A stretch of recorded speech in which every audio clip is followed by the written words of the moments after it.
अस्सलाम वालेकुम नाजरीन, मैं हूं आपकी होस्ट शुमाइला राजपूत और आप देख रहे हैं फास्ट 24 न्यूज।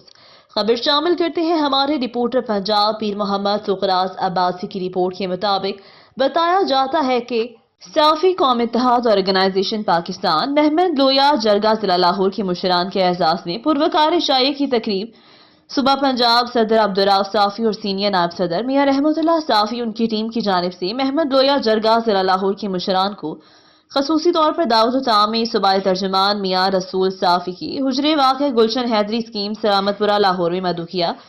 तंजीम की जानिब से आने वाले मेहमानों का पुरतपाक इस्तकबाल किया गया। हर तरफ से फूलों की पत्तियां निछावर की गई और फूलों के हार पहनाए गए।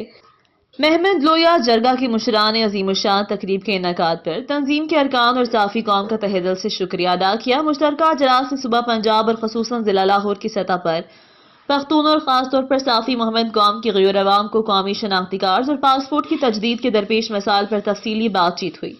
सीनियर नायब सदर मियां रहमतुल्लाह साफी का मजीद कहना था, हम पुरअमन कौम हैं और एहतजाज करना हमारा हक है।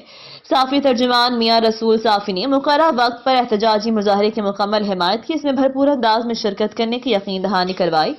आने वाले मेहमानों में मोहम्मद लोया जरगा जिला लाहौर के सदर मलिक सरफराज मोहम्मद, सेक्रेटरी जनरल अकबर खान साफी, वाइस चेयरमैन महमूद साफी, नायब सदर हाजी साहिबजादा महमद समेत दीगर हजरात ने शिरकत की। ये थी हमारी आज की खबर। मजीद खबरें देखने के लिए देखते रहें हमारा चैनल फास्ट 24 न्यूज। अपनी होस्ट शुमाइला राजपूत को